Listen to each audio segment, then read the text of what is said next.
This isn't just independent watchmaking. This is an ultra-exclusive masterpiece you'll rarely see in the wild. A timepiece that blends hyper-modern design with absolute traditional perfection.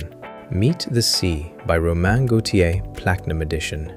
Driven by an in-house, hand-wound movement, Romain Gauthier commands legendary status by making almost all of their components entirely self-made in-house, maintaining a strictly low annual production of only around 100 watches a year.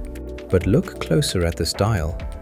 Made of 18-karat white gold, the grey plate is sandblasted for a stunning matte texture and accented with electric blue details. Notice the second subdial?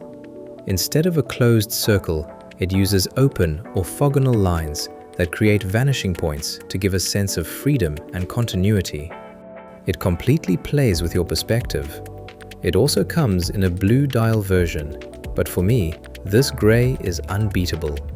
So, what do you think? Grey dial or blue dial? Drop your comments below. Don't forget to like, share, and follow for more pinnacle of elite watchmaking. I'll see you in the next one.